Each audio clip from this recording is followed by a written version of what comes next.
When we think about Indigenous people, we think about their deep roots and long-standing connections to the land they inhabit, often spanning centuries or even millennia.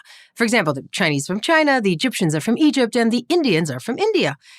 But what about the Jews? Well, the Jews are from Judea, the modern-day land of Israel, where Jewish heritage stretches back over 3,000 years. And like other Indigenous people, the connection to the Jewish homeland is an integral part of the Jewish identity. Judaism is not just a religion, but the Jews are also a people with strong ties to the place from which they originated, the ancient land of Israel.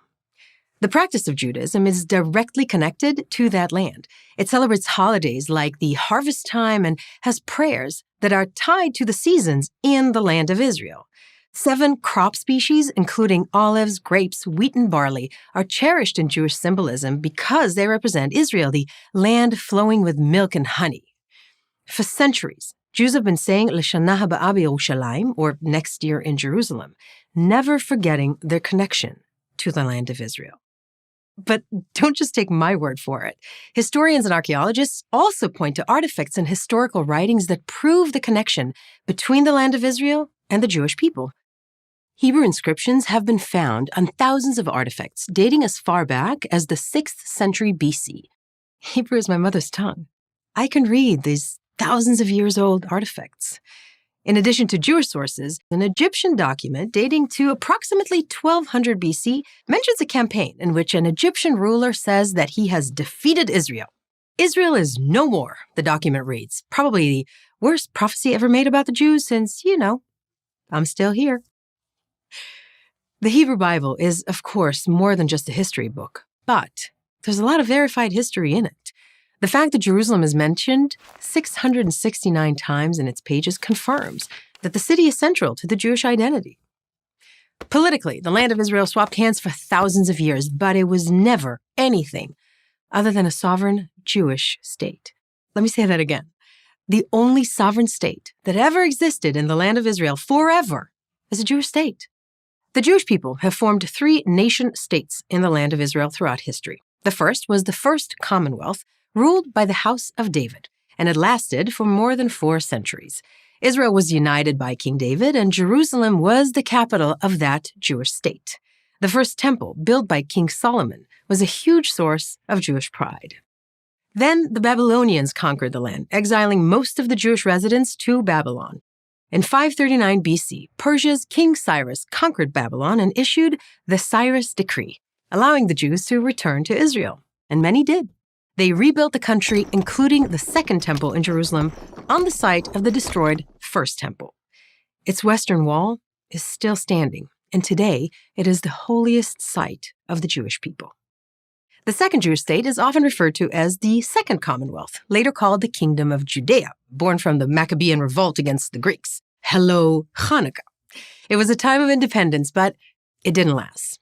In 70 AD, the Romans conquered Jerusalem and burned down the temple, exiling most of the Jewish population and giving the land a new name, Palestina, in order to disconnect the relationship between the Jewish people and their homeland. After the destruction of the Second Temple, the land of Israel changed hands many times, from the Romans, the Byzantines, the Caliphate, the Crusaders, the Mamluks, the Ottomans, and the British Empire. But it wasn't until the 19th century that the Jewish people's longing to return to their homeland became an existential need because of the rise of murderous anti-Semitism. A movement was born, Zionism, the Jewish people's right to have a state again. Zion, by the way, is just another name for Jerusalem, and it's mentioned in the Bible over 100 times.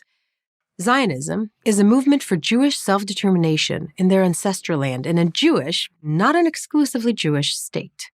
Initially, locals welcomed new Jewish immigrants like my great-grandparents who brought prosperity to the land with new cities and agricultural villages called kibbutzim. The people they encountered there included the community of Jews who had never left Israel, known as the Old Yishuv.